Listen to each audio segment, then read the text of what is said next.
crypto. I'm your host, Shay, and welcome to Radicals for Good, a podcast about the quiet revolutions unfolding around us. Radicals for Good is recorded on Wawiyatsanan, the lands of the Anishinaabe peoples, whose presence and resistance continue today.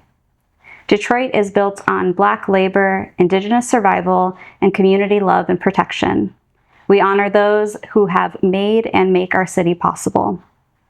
In this episode of Radicals for Good, we discuss different tactics for worker solidarity, like boycotting, as a way of resisting harmful systems. I'm here with Loren Branch, also known as Nyerere Omowale. Loren is a new Afrikan Revolutionary Socialist from the westside of Detroit, Joy Road to be exact. An organizer with the Party for Socialism and Liberation, a writer, a street drummer, and popular political educator, a husband, a son, a brother, and uncle. From Chicago to Detroit, Loren has been building independent working class power across liberation struggles, including Black liberation, Palestine Solidarity movement, queer liberation, immigrant rights, police murder, anti-war, and so much more.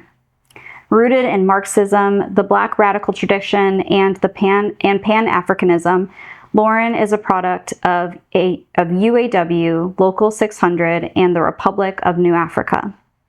His ultimate life goals are to become a father and to build the world dignity and self-determination we need and deserve, to play a role in advancing the unfinished revolution of his ancestors and elders, ending capitalism and building a new socialist system run for and by the people, to see Detroit and the global working class liberated in our lifetime. Welcome, Loren. Thank you for having me. Happy to be here. Thank you for being here. I'm excited for this conversation. You and me both. Yes. So one thing is like the Detroit working class liberated in our lifetime. That's such a bold vision, such a beautiful vision. Yeah. What does it take to get there?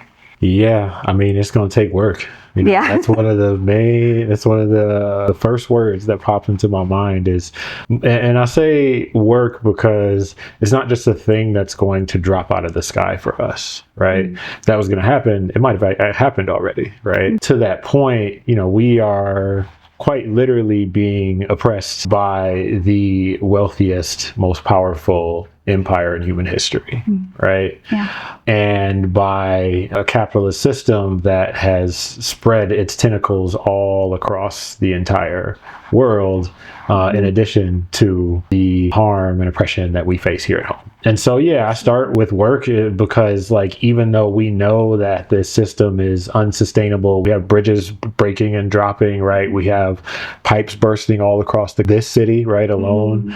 And also, capitalists don't plan very well. And so they find themselves, this system quite literally fails every 4 to 8 years, essentially, right? So we know it's unsustainable. Absolutely. So the system itself is unsustainable, but we've also seen in the past where one class society replaces another when one ultimately fails, right? Because all class society, any upper class, lower class, y'all do all the work, we make all the money, right? Society is just such antithesis to our humanity that is unsustainable, right? But what we've seen is that feudalism can become capitalism if we are not ready to actually seize power as working class people and take control over the system and build it in our image to the benefit of the masses of people, right? And in order for us to get there, we have to actually build independent political power, right? Outside of the two-party system that serves the capitalists, that is run by the billionaire class, or as we're calling them, the Epstein class now, right? Whole longer conversation. Yeah. In itself, a whole episode, I'm sure. Next episode. Next one. And so I think that's a big part of it is we have to build the political power to actually be able to seize power for ourselves, because the thing is socialist revolution is not just some pie in the sky idea. We actually have the means in this country to meet the needs of every single human being who lives here, right? We just need the power to actually be able to enact a system that plans ahead and is built around ensuring that we all have housing, healthcare, education, food, right? And that list goes on, right? Our basic human necessities. And we have to work and fight and organize and unite, and educate ourselves and educate our neighbors, friends, family, right? To actually build up that power that we need to build that world. Because like we got everything we need, right? We just actually have to take back control of it. Absolutely. So we definitely think that it's possible to get there. Yeah, 100%. And that's the thing. I don't even think it's possible. I know it. You know it. You know, there's this concept of revolutionary optimism that myself and even, us in the PSL like really consider to be a core value. And revolutionary optimism, again, is not just some idealistic concept. It's like a deep understanding of the systems in which we operate under and that we're fighting against, and of history, right? And, when you look at the Russian Revolution, the Haitian Revolution, the Cuban Revolution, we are almost like better suited. There's more of us, right? Like we are better suited to actually achieve revolution and to build a socialist revolutionary project here in the United States than some of those other places, because of the resources, the technology, like the advancements that human beings have made, right? All of those advancements are just now in the hands of greedy, inhumane capitalists, Absolutely. Yeah. I love that term, revolutionary optimism. How did you get to this point? I think a lot of our podcast is it's meant for people that really want to join movements and haven't necessarily been radicalized and already on the ground doing the work, right? How did you get to this point? Where did you start out? What got you into activism? What got you into this work? As you were going through the bio, I forgot like all of the things that actually got put in there. And I think where the seeds were really planted, I think there's at least a couple of different categories I could throw those under. I'm sure this will evolve as I think about it longer and keep going. I think one is literally being born and raised in one of the most impoverished cities in the world, right? And in the country that is also simultaneously the blackest major city in the country, right? And it used to just flat out be the blackest city, but they came for the crown, I guess. But yeah, so I think living under those conditions, the contradictions of capitalism and the deep seated racist levels of oppression were in my face every single day, right? And it's just impossible to ignore. And I think there's just this reality of there's never just one moment that radicalizes any of us. It's a lifetime of experiences, right? And so for me, when I think about two categories of where the seeds were planted, it was there. And then also, so in my bio, we referred to me being a child of the Republic of New Afrika and UAW Local 600, right? And so my grandmother, I just confirmed this recently, since 1969 is when she officially joined and started working at UAW. Ever since 1969. Yeah, you go. I was going to ask, so my grandpa was also UAW. Sick. He worked at Chrysler. What? Yeah. Where did your grandma work? So we were a Ford family. Okay. Yeah. Okay. Yeah. Cool. There's something about coming from a union family that really does radicalize you a little bit. Yeah. It gives you a foundation. That part is very eye-opening. Yes. I mean, it's even just to the point about worker solidarity and the labor movement, right?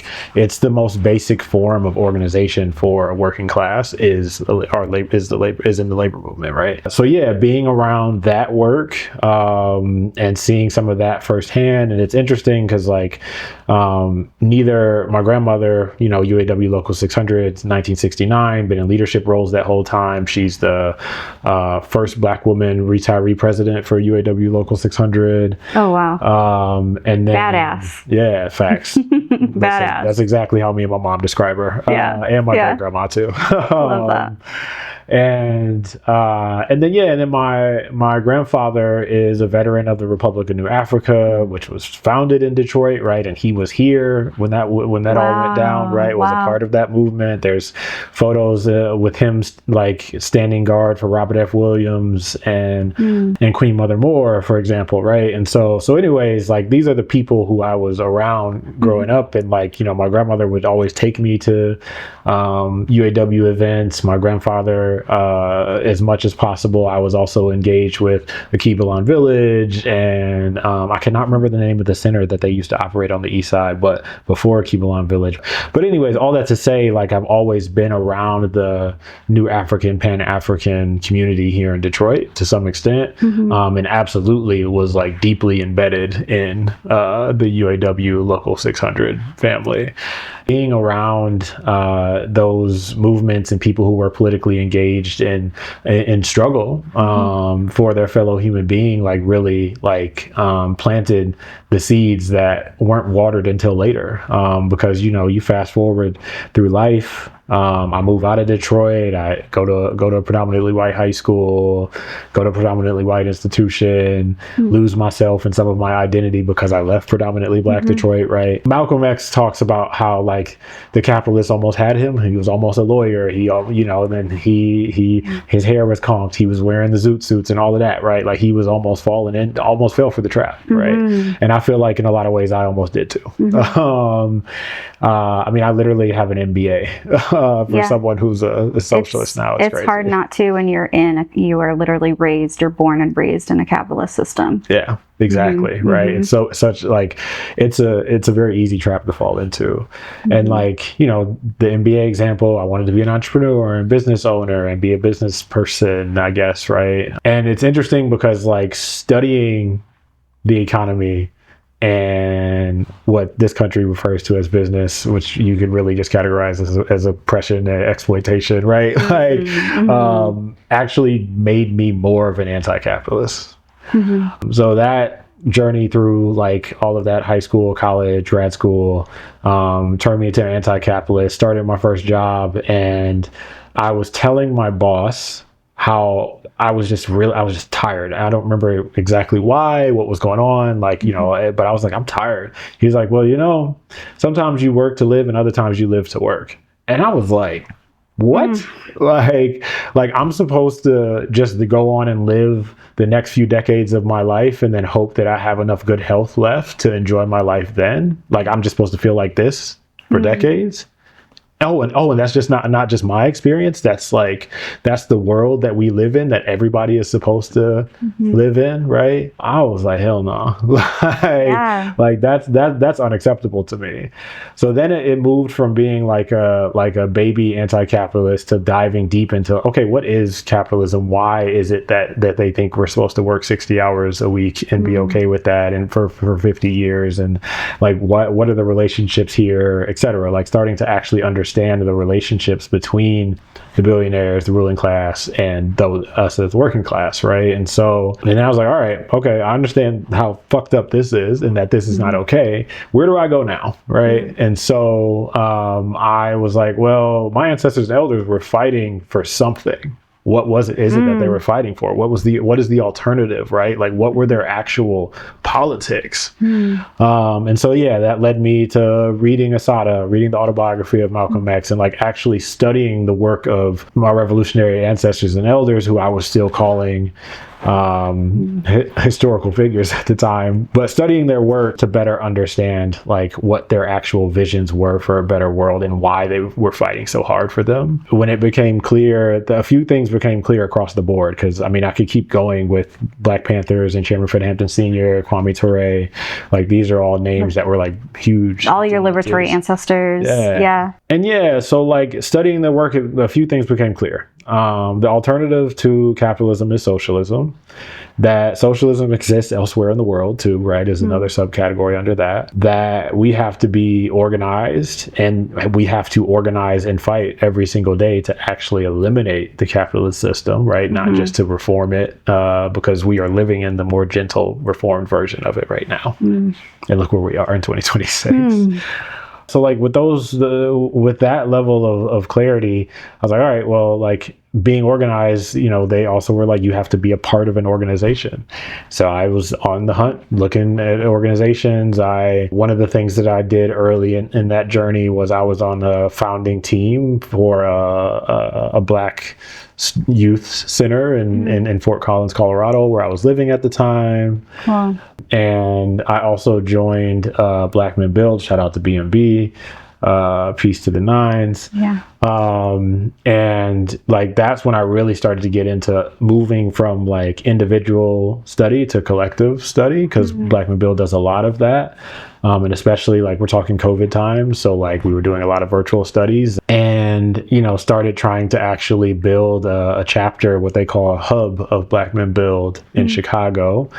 And that went okay. But it was clearly like, it's not enough, right? Like I don't just want to organize or just like throw shit at the wall. I want to materially contribute to moving the needle towards liberation, my liberation and my people's liberation. And that's not what's happening here. So like, I was like, my search is not over, right? Like I have to keep going until I find the sharpest sword against my enemy, right? And so ended up, I was in Chicago, went to a protest by myself, because I was like, I'm just going to keep hitting the streets and trying to meet people and keep trying to engage in the movement until I find what I'm looking for. And heard a PSL member give a speech, said everything that I needed to hear. I'd heard of PSL before, but hadn't done too much research. And, to hear someone overtly say, we need socialism, we need a revolution, this is permanent solution, like is really what I found myself looking for. It was like me, even just being a baby Marxist at the time, like knowing that socialism was the solution and not hearing anyone say that openly and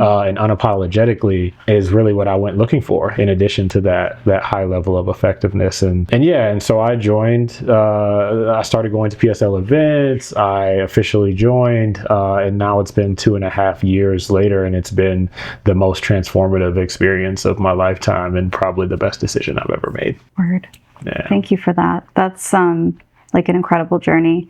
I really like how you said too that I think like the journey of radicalizing yourself, it is truly a journey. Yeah. Like it's like you have to build that revolutionary self step by step, and it's like baby steps. 100%. I think one of my favorite memories too with you was like marching on January 30th.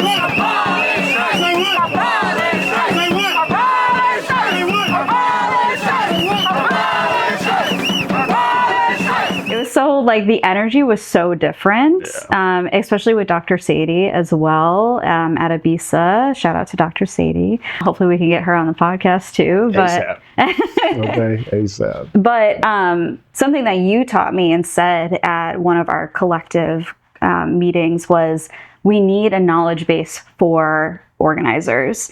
What does that look like for you, like to build that sort of knowledge base? Because you're also talking about BMBs, collective learning. You're talking about collective learning. Like, what would a knowledge base for organizers look like? Yeah, I mean, like, I don't know. This concept of liberation schools is not a new one, right? It's a thing that's been engaged in the movement. And one of the things that I came to appreciate really early on in my individual study about the Black Panthers specifically was that they were so deeply serious about study. The Black Panther reading list was not optional. It was a requirement, right? And so I think we have to hold ourselves to the standard of study, right? And to take that piece serious, we have to actually understand the systems that we are fighting against, the system that we are fighting for, and also the history of revolution and like successful tactics and strategies, which I know are words we're going to be getting into later, but and like why they were successful, right? And how can we apply those lessons to our current movements, right? And so I think, I think like taking study just as serious as we take marching in the streets, right? Like I absolutely enjoy being on the megaphone. I don't necessarily love speaking. I just do what I have to do because I want to win, right? Because I want to see us free. We gotta step out of our comfort zone a little bit to get to liberation. Absolutely. That part. Yeah. Like I do love a chant. I do love being on the megaphone. I actually got my chant experience through DCFC Cool. here in Detroit. Like I was a chant lead and capo there. Cool. And then also just being one of the crazy fans at sporting events in high school, right? Okay, cool. So yeah, I got that honest for sure. But the rest of it has been like really like me learning those skills and realizing that it is a necessary part of struggle. So I'm like, all right, well, I'm gonna figure it out, right? We have to take that study component very serious within our independent movement and organization, and we have to also like study collectively too, because like the way I like to talk about like political theory is that it's too heavy for any of us to carry that weight on our own, but like if we all get up under there and press up and we can walk forward together, right? And so like, and another analogy I like to use is like we all come with different life experiences and perspectives that we bring into not only organizing but even just the study of theory, right? So the both the theory and the practice piece, and so we all come with a different piece of the puzzle, and when we put our pieces together we make a beautiful picture, right? And so I think we have to take that piece very, very seriously too, because there is no building a better future without studying the past. And so I think we have to have like consistent practices, and I feel like we have to have like we have to have clarity within our organization of like, what is it that we are fighting for? What is the shared vision that we're actually moving towards, right? And we have to like study that too and get clarity on that too, not just like put it on a document, ask someone to read it once and hope that they get it, or have one conversation. It has to become like a part of the daily struggle and work and conversations. We have to be rooted in that ultimate vision and goal, because if you don't know where you're going, like eventually you're probably going to stop walking, like let alone like asking somebody to run. Or like have nowhere to go. Yeah. I saw a meme recently actually, or like a post, and it just said something along the lines of people know how to organize, but they don't know what they're organizing towards. Yeah. Yep. And that's like, that's exactly like what the ruling class wants for us, right? Yeah. They want us to have that lack of clarity. They want us to be lost in the sauce, you know? Yeah. And actually for us to out-organize, because that's really what we're trying to do, out-organize the most powerful empire in human history, like we have to have that clarity. We have to know where we're walking together, and walk together, and sometimes we're going to have to run together too, right? And so yeah, I think that study piece, that clarity of vision and purpose and objectives is crucial. Absolutely. Yeah. So I absolutely agree with you. And so what I'm hearing you say is collective study, getting in the streets is another tactic, right? What are some tactics that we can use to liberate the working class? Yeah, great question. Or that you're practicing. Yeah. That we should be practicing. Yeah. I mean, like, I think study is also, I would argue, is a tactic for us too. And like, not just like, we've talked a lot now on like, kind of like that internal study, like within your organization, and that has to be a consistent part of practice, but like, of our practice, but also like we have to get out and like study with our people too, right? Like we have to host public study events. We have to educate people and like utilize those for recruitment and bringing people into the movement too. And so that's one piece. I think the other piece about this piece about bringing people into the movement, I also think like there's a reality is there's something like, especially in this country, like, we are taught, and I would argue brainwashed, to believe that our political responsibility is just to vote every 2 and 4 years. But we got more responsibility than that, but in that society, right, like our people are made to fear political discussion outside of that. Don't talk about how much you make at your job. Don't talk about politics, because it's just frustrating, and like you don't want to frustrate yourself, right? It's just scary.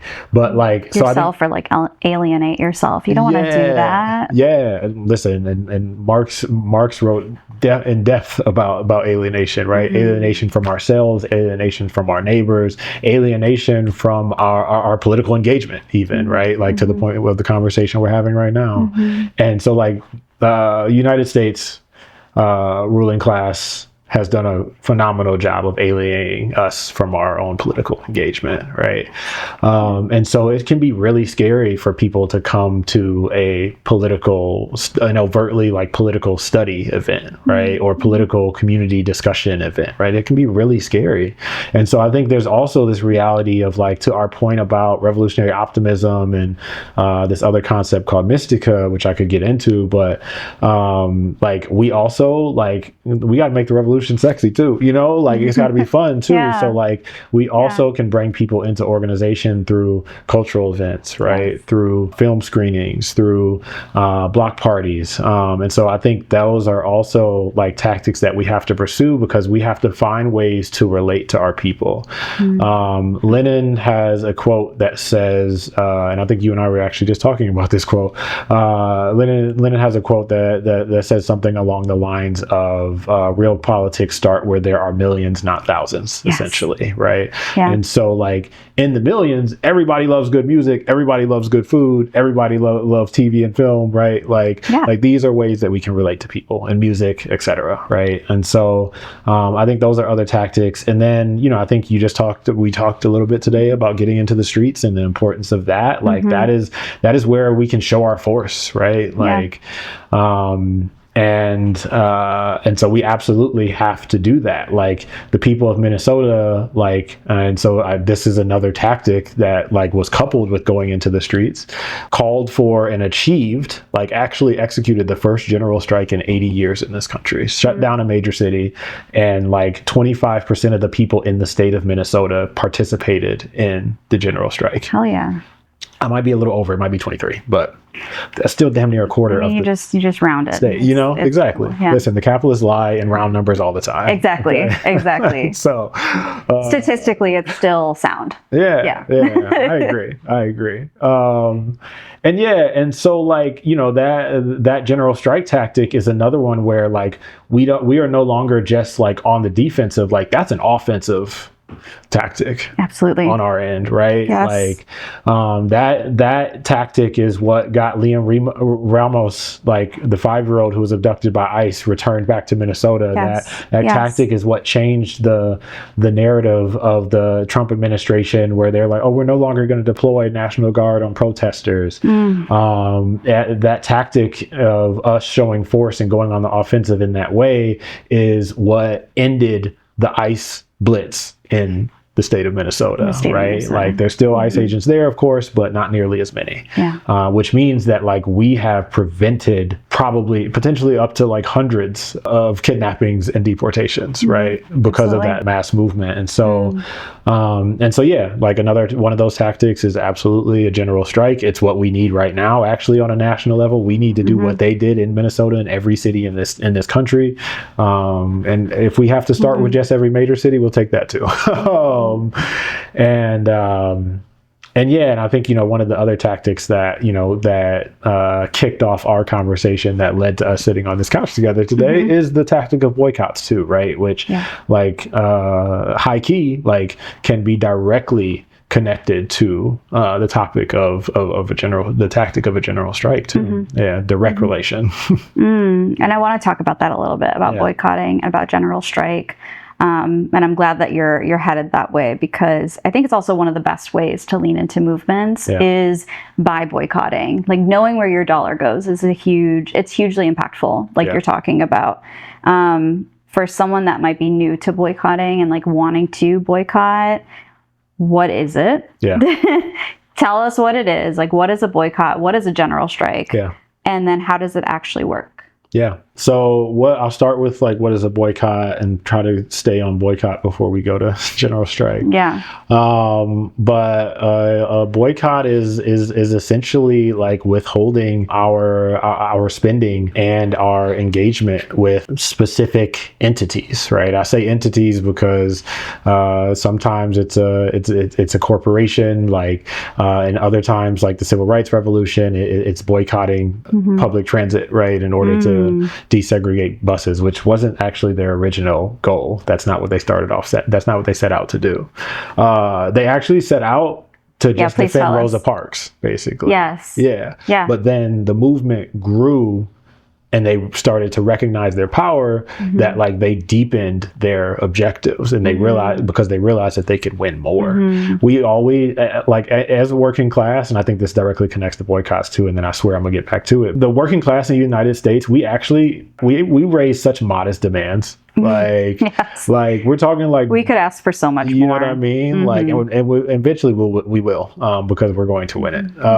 We're gonna take the whole damn pie. Word. And we gonna eat it. Word. But yes. But you know, there's boycotts like those, and so it's like withholding our dollars and or like our engagement with particular entities in order to challenge them, right? Essentially, because a boycott is more of a passive tactic, but it is still a challenge. It is still a confrontation, right? I would argue. And as far as like how people can engage with boycotts, I think the first thing I realized is like there is no ethical consumption under the system of capitalism. I love and appreciate the people who take a militant, disciplined approach to boycotting as many places as they can, but like under the capitalist system, it's like we also have to deal with the reality of like, you know, they own everything, and like the people who do the most harm own everything. The people who are oppressing us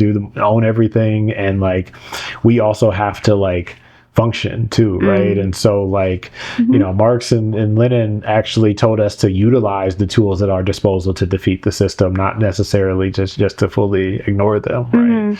If we needed 1,000 whistles tomorrow for whatever reason, and none of us have the time because we all are overworked and exhausted, like the most convenient way for us to get them to our house is a store I'm not going to name on my podcast. That part.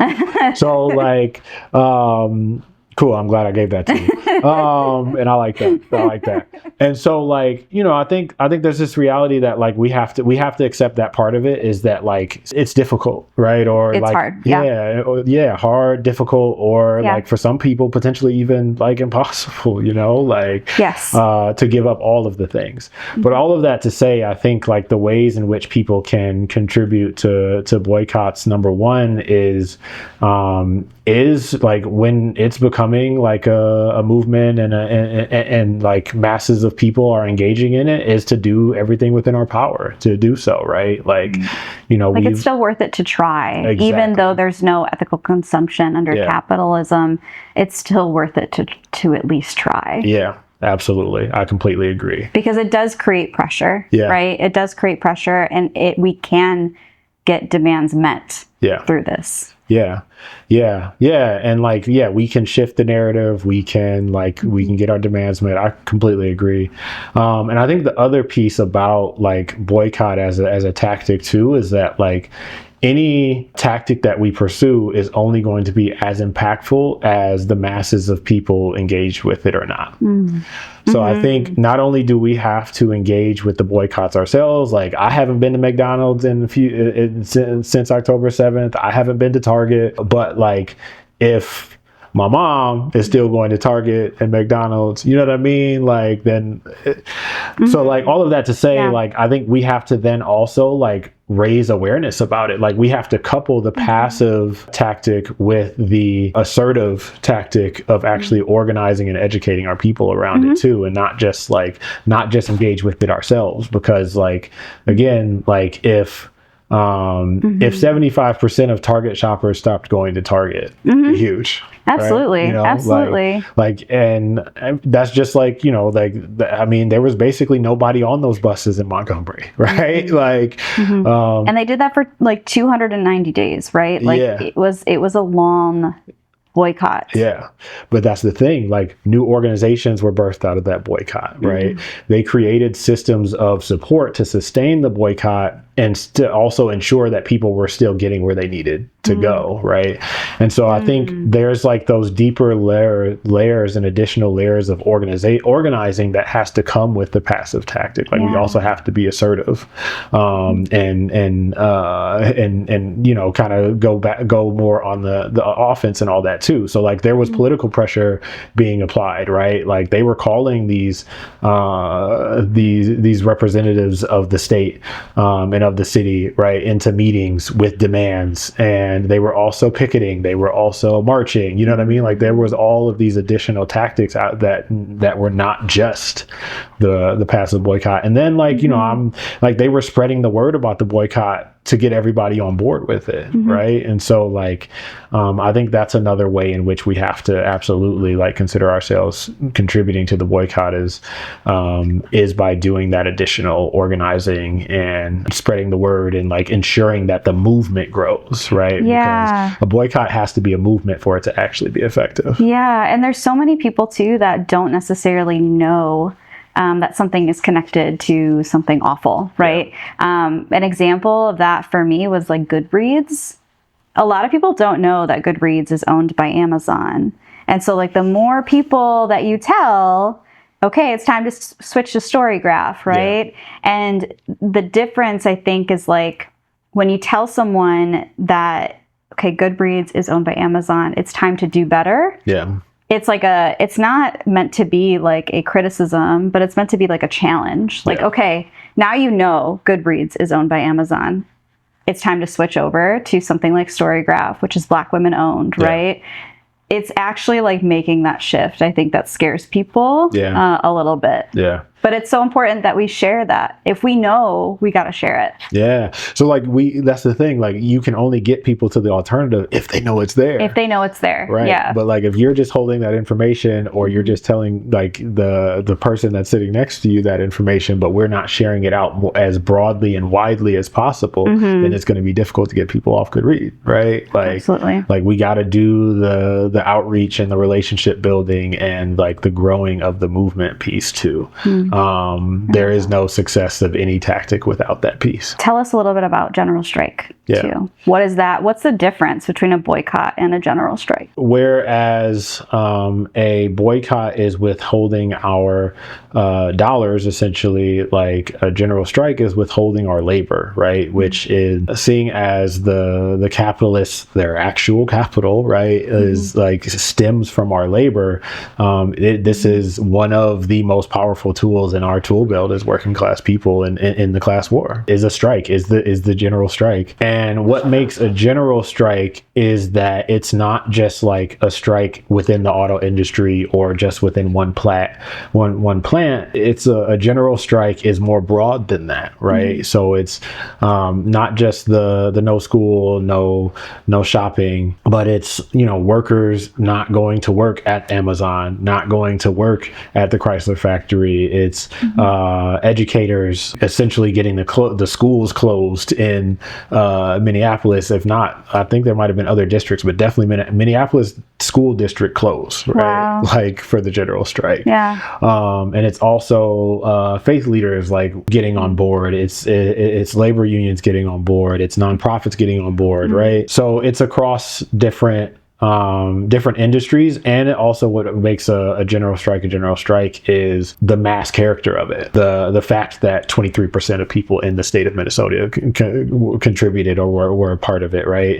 And so it's folks like shutting down the movement of capital, essentially, right? And denying the capitalists our labor, right? Like the thing that they use to exploit us and the thing that they use to. I had a comrade say, buy their yachts that they take to their bigger yachts.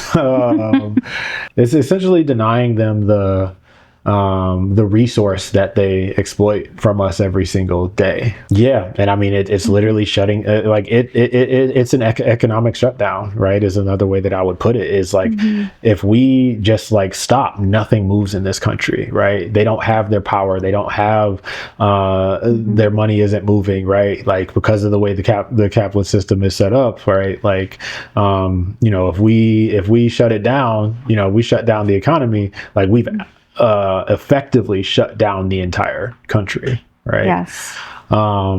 And yeah, so I don't know. I think that's how I would describe a general strike. And so, like, you know, it's a big idea, essentially, right? But similar to what we were just discussing with boycotts, like we get there through education, through talking to our people, through also like being prepared to do what we have to do, like to actually sustain it. Like one of the things that I think really demonstrated that is when SNAP cuts came, like the food sovereignty community here in Detroit and also across the entire country did exactly what they have built themselves up to do and stepped up and made sure our people were fed. And then even small business restaurants were like, I'm doing free meals for people so that we can strike, right? And so a general strike is essentially us like deciding that we're not going to take this shit anymore, and that we're going to shut down this country and fight back and go on the offensive because what other choice are they giving us? So between boycotting, which might be overlapping boycotts, right? I know for me, like I first learned about boycotts and started to boycott during Palestine, like the Palestinian genocide. But what I would say is like now it's expanded, especially with the Trump election, a lot of companies funding that, things like that, like Target boycotting. It's a lot. It's a lot to keep track of.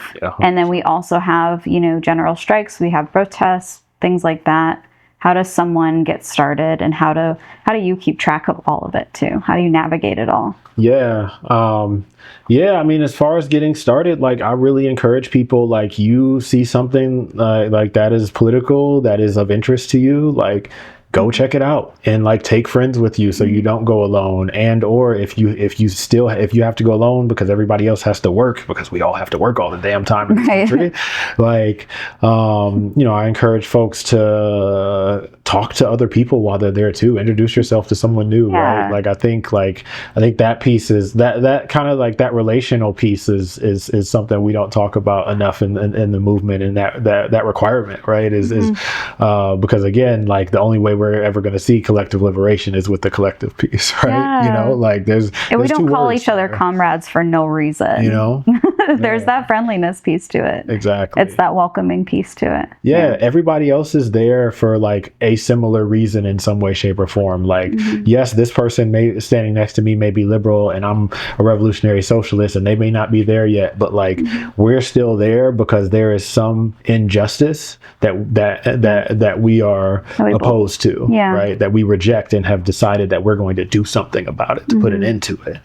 So that level of humanity is always there, in the streets, at the community forum, right? At the political education event, at the block party, that is raising funds for Cuba or et cetera, right? Like, so I really encourage people to actually like to try to go to your first thing, right? Whatever that thing is. If it's a political art gallery at Swords into Plowshares, if it's hitting the streets to reject ICE or the war on Iran, I encourage people to go and to meet their neighbors and talk to people.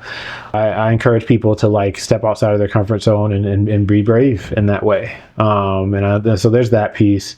I think in regards to the question of how I keep track of it all and stay engaged is that I'm not alone. Is that like that collective piece is a core part of my life because I am a member of an organization that has a shared vision in which we are fighting for.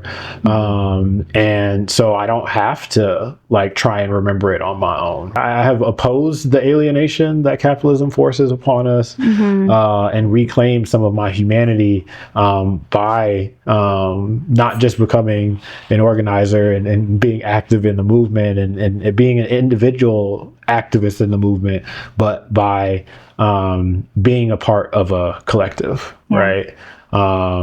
Absolutely. I know when I have to take a step back, I know my phone is going to be blown up, or I know I'm going to have other comrades that are just checking in on me. Hey, are you coming today? Are you doing this today?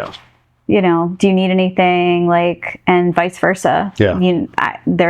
I'm going to message you, like, or like other comrades, hey, So I think that's also about it. Like, about, to your point about introducing yourself, like, make a friend in the movement. That part. Make a couple friends. That part. Make a bunch of friends. Make all the friends. You know, and like if there's if the organization that you believe in doesn't exist, like, build it. You know, like again, like it's really like getting away from this deep seated level of individualism that the capitalists want us to be rooted in, and rooting ourselves in the power of collective and community. And reclaiming our humanity in that way, because we're social creatures. Like, we come out of the womb like needing other people, and we actually still need other people. We have just been convinced that everything is just about us individually, but that is incorrect. We live on planet Earth together. We share this air that they're destroying. You know, like we are neighbors, we are family members, we are all of these like social relationships organically exist, and we have been forced away from that piece, and so we got to reclaim that. I really love the example that you gave too, because it's a similar place to one of the other points that popped into my head with your question is like we all have like personal struggles and or like are gonna have to take a break to take care of ourselves. You can't pour from an empty cup. Like, you know, we all have to step away at times, right? Yep. And like one of the ways that you can ensure that nothing stops when you do that, and or that we keep fighting or the movement keeps growing, etc., is to be a part of a collective and to build up practices like to ensure that it keeps going, right? And I think that's another huge piece of it too, is like we should never be like consider ourselves to be organizing just for ourselves to be doing the work. It's right. Like we should actually like a real leader is training other leaders, right? Yes. And like we have to see ourselves in that way in the movement too, and that like, you know, we should be building up our comrades, the people next to us, the people coming behind us who are coming with us, right, in order to sustain the work, because the work should never stop just because one person because they take one person out, or because we have to step back. I think like we've seen like that's exactly what the state has done to us in the past. It's like when we are solely dependent on the one charismatic leader, when you take out Huey, drive him crazy, right, and then murder Chairman Fred Hampton Sr. in his bed, like it's easy to dispel a whole movement. But like when we are all leaders in the movement in some way, shape, or form, when they could snatch up one comrade and the next person is ready to take their place. Like we have to build ourselves up that way, in the same way that we know that the evil capitalists, you cut off the head of this snake and two more grow in its place. Like we have to be that type of force too. I love that. I'm thinking, for some reason in my head, I'm getting a visual of like, if like one person's holding a plate, if you like pull their hand away, the plate is going to fall, it's going to shatter. But if you have everyone kind of holding the plate, like just like a couple fingers in, you know, then if you pull one person away, it's not going to shatter, right? It's going to stay. It might wobble a little bit, but it's going to stay. It's going to stay strong. I love that. Yeah, like that. I have one last question for you. It's kind of personal. Cool. When you think of a radical, what does it look like to live a radical life? One decision, one action at a time. I think one of the things it looks like is to consider your radical practices to be a priority in life, right? Like to consider being a revolutionary, like waging revolutionary study, to be and not just considering, but like building your life in that way that makes it a priority, right? And like a daily action, something that you don't leave at home. Like there is no leaving my politics at home in any part of my life, and there can't be, because like every time you walk out the door, you have an opportunity to win somebody over to the revolution. Every single time when you're at the bar, like I quite literally, when you're at a DCFC game, you know what I'm saying? Like like yeah, for real. And I think like the other reality too is like it's going to take that level of commitment, militancy and discipline for us to defeat the strongest, most wealthy empire in human history, as I've said several times, right? And so, what that can look like in practice on day to day is to not shy away from those political conversations with people, even if you don't necessarily feel like you're equipped with all the tools to have as in-depth of a conversation as you want to. You probably know more than you give yourself credit for, is what I would say to a lot of people. Even if you don't necessarily feel like you have the language, like you probably still have something in your tool belt ready, right? Yeah. And the experience too, the life experience. Exactly. Yeah, exactly. And people often downplay their life experience. They think that they have to know the book language to it. And it's 100%. Just like, no, maybe we can't define socialism like off our brains, but we can talk about it because we have like some experience. Yeah, 100%. Like, that, like, our people know that, like, that they're being exploited in some way, shape, or form, even if they can't say that it's the capitalist class, or or like, we also know that, like, if we had the power as the people, right, like we would be too busy funding schools, food, and education, right, instead of dropping bombs on families in the Middle East, right? Yes.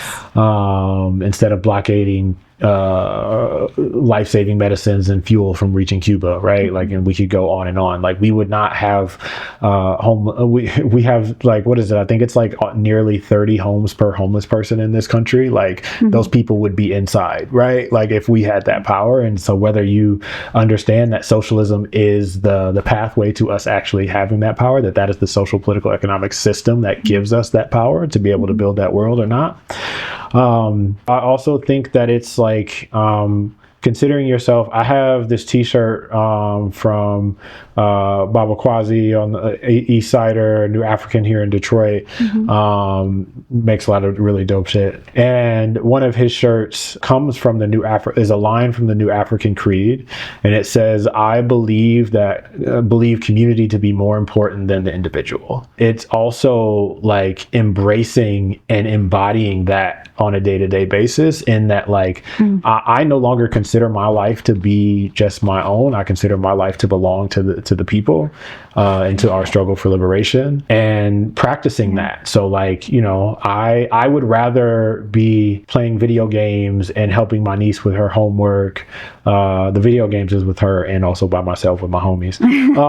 But, like, I would rather be doing that than having to do this work, having to be a deeply political person. But until we are free, like, I have to make sacrifices in my life to ensure that we actually get there, and to do my part to actually materially contribute to us getting there. And sometimes that means that, like, I have to be in meetings, for half of my day, instead of, like, going to yoga, or like, or playing video games, or visiting with family, etc. Right? Like, and so I think, like, placing the community over the individual, and, like, stripping ego as much as humanly possible. That is so difficult in the United States, because we are brainwashed to center that in ourselves, and centering our people and other people in the community, and putting the community over the individual, and making those sacrifices, making those intentional choices to build with and for our people, fight with and for our people. I think absolutely has to be a part of that. And I don't know. I feel like this is a really good question that I could keep going on and on, but No, I think you said it perfectly. Like, I love the idea of, like, community is radical. Yeah. Being in community is radical, because we're not supposed to be, right? Like, that's what the empire doesn't want us to be. That part. Yeah. So usually we wrap these episodes asking our listeners to step out of their comfort zone and to take action in some way towards collective good. What would you recommend our listeners take away from this episode and do after listening to this? Yeah, I mean, I think I would jump back to kind of what we discussed earlier, and that, like, find out, like, we're in a political moment right now that is incredibly dynamic, and fear-mongering, and difficult to navigate and exist in. And ultimately, like, our salvation is in the struggle, right? Our salvation is in the fight back. Like, that's actually how we free ourselves of this inhumane society and build a more humane society. Anyway, Coretta Scott King has a great quote about, I think she calls the loving community. The only way we get to the loving community is by engaging, right? And so, like, jumping backwards to in our conversation earlier, I absolutely encourage people to find out like what's going on around you politically, the political education event, the protests, and to go check it out, right? And then, I would also encourage folks to not just go to that level, but to reclaim your humanity by making community and specifically like joining an organization and fighting for something. I can speak from personal experience that like getting out of that comfort zone, taking that step in itself is liberating. Like I feel closer to myself than I ever have in my life, and that gets stronger every single day. I like to tell people I have the most personal and political clarity that I've ever had in my life, and it is because of my organization. It is because of my comrades. It is because of the struggle. It is because of all of the opportunities that I have to connect with community members and to build those relationships with them and to be in struggle fighting with and for them. And there's so many examples and people that are running through my mind, some of whom I'm probably going to call or text after this. I really want to encourage people to move away from just being an observer of struggle or of your own oppression and to becoming a political actor in fighting against and for the end of your own oppression. You can start really with that first step. Like if you have watched a 30-second clip of Fred Hampton and you find him interested and somebody is doing a screening of the assassination of Fred Hampton, go to the screening, right? If someone is hosting an event about Claudia Jones, if you've never heard heard of who Claudia Jones is, like go to the event anyway. Like somebody has shout out to the People's Book Club here in Detroit. Like somebody is doing a book club. Even if you haven't read the book, go and discuss with them anyway, right? Yes. And then go pick up the book, right? If you can't, because you work 60-70 hours, keep coming anyway, right? Yeah. Like there's always something. So I just really want to encourage people to become political actors and not just observers, because ultimately that is the only way that we free ourselves from this inhumane society. Thank you. Thank you so much. I think you said it so well. It actually makes me really emotional to think like I also feel more like myself than I ever have in my entire life. Yeah. And I think it is about struggle. There's power in that. Facts. Thank you so much, Loren. Thank you. I appreciate Thank you for making space. Yeah, this was great. Yeah, couldn't agree more. Yes. Happy to be here. Thank you. Thank you for making space with us today. Share this episode with someone that you thought about while you were listening and have a conversation about it. Content is only useful, like we were just talking about, if you share it with someone, you're actually using it to build community with other people. And remember, the revolution may not always be televised, but it's likely in your own backyard or even within yourself.